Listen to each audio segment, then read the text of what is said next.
الله يسلمك في الباتريمون.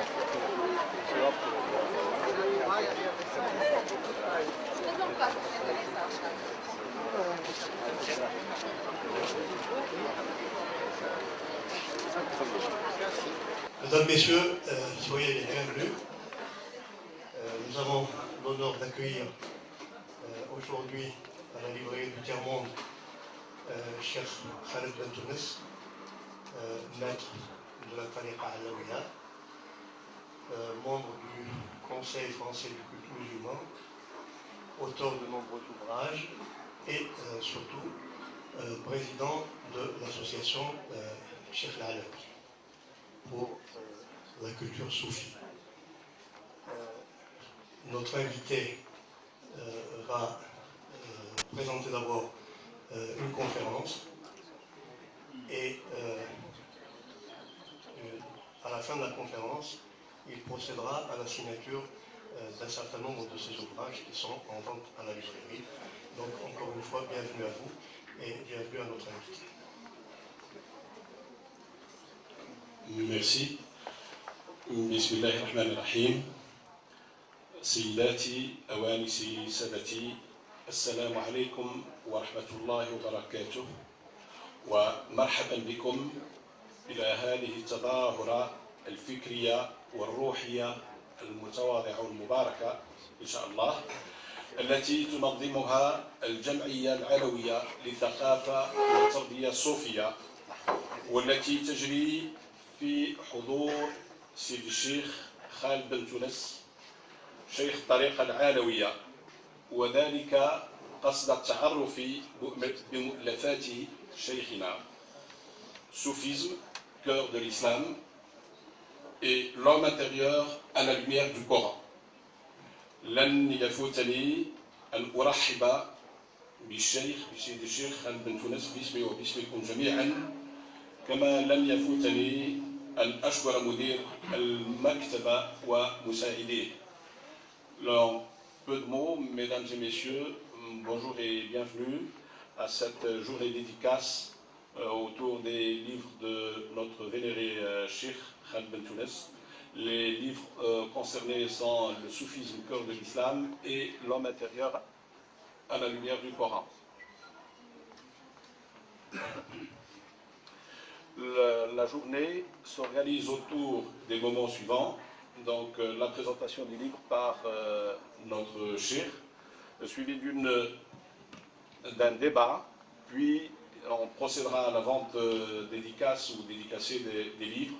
Il y aura une pause café, suivie de la présentation de l'exposition de l'émir Abdelkader et l'exposition des livres de la Tariqa Alaouia. Merci, et sans plus tarder, la parole à notre cheikh. C'est bon. Bismillah ar-Rahman ar-Rahim.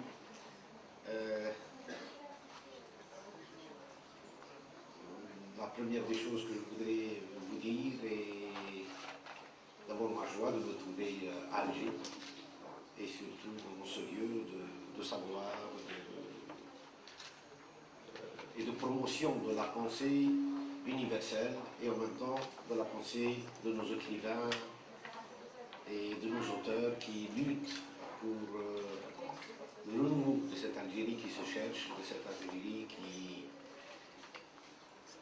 d'expérience en expérience, essaye tout à la fois, en retrouvant ses racines, affronter le défi de l'avenir. Cheikh Abdelrahman et ses collaborateurs de la librairie du Tiers-Monde nous ont fait l'honneur de nous inviter. Je voudrais dire que je ne fais plus partie, parce qu'il a fait allusion au CFCM, le Conseil français du culte musulman. J'ai été au début, j'ai été parmi ceux qui ont été à la consultation avant même la naissance du CFCM pendant 3 années. Nous avons travaillé avec 3 ministres successifs, donc le ministre de l'Intérieur. Et aujourd'hui, moi particulièrement, j'ai essayé de me retirer un peu pour laisser à d'autres l'initiative de pouvoir continuer à faire que ce conseil, Inch'Allah, je le souhaite de tout mon cœur, puisse donner sa place à l'islam, qui est la deuxième religion en France.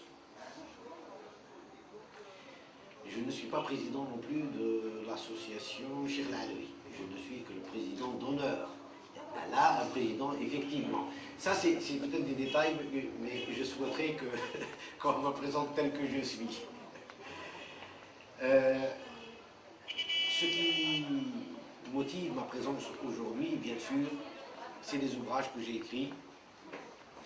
Les deux ouvrages qui sont là devant vous, parmi une multitude d'autres ouvrages, il y a une quinzaine à peu près de livres auxquels j'ai collaboré, que j'ai écrit en tant qu'auteur ou co-auteur.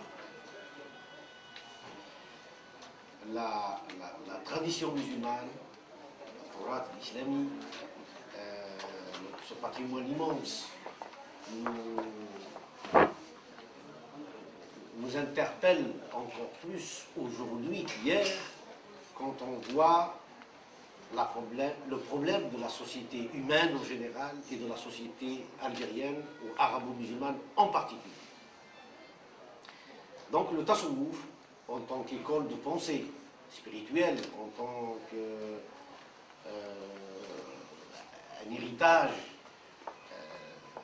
de l'ésotérisme musulman,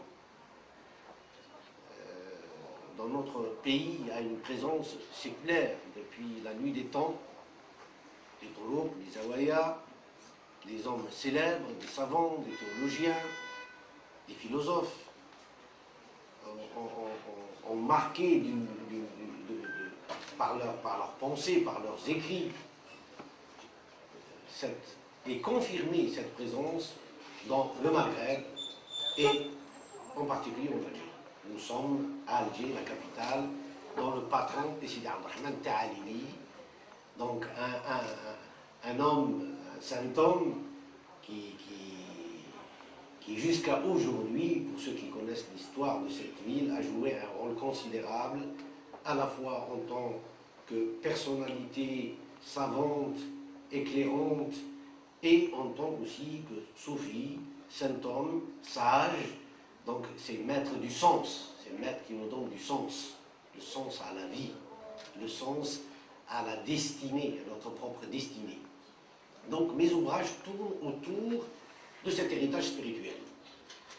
Et je voudrais aller à l'essentiel, je ne vais pas vous dire ce qu'il y a dans ces livres, je souhaiterais que vous les découvriez par vous-même. Moi je ne fais que relater ma propre expérience. Je c'est que moi, j'ai vécu, comme moi, j'ai pu petit à petit découvrir à travers l'école de la vie que cet enseignement peut nous enrichir, nous accompagner, nous donner la possibilité de pouvoir nous comprendre le monde, y participer, être positif dans nos actions, par notre réflexion, par notre rapport à enrichir l'environnement ou la société, la société dans laquelle on vit.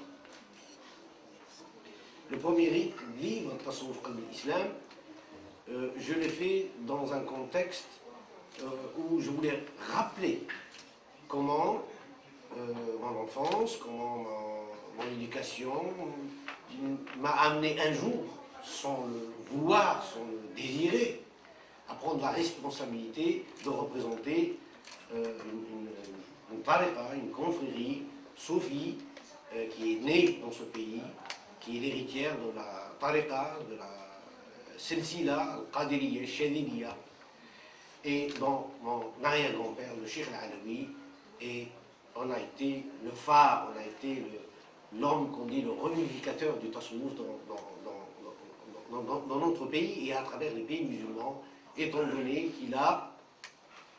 que sa pensée a pu toucher des hommes et des femmes aussi loin que le Yémen, ou aussi loin que la Malaisie ou l'Indonésie, d'où je reviens. J'ai passé le mois de Ramadan entre Java, Sumatra, Bali, Lombok, etc.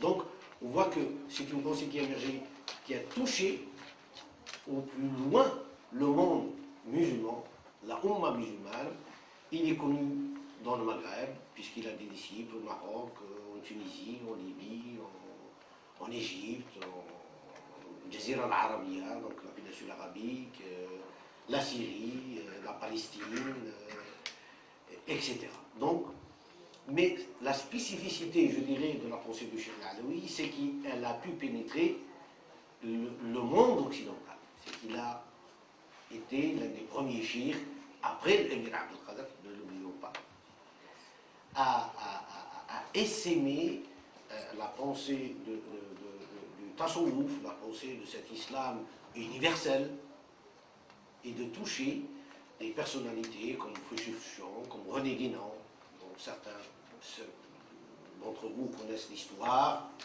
et d'autres personnalités qui étaient des philosophes, des écrivains, des artistes même,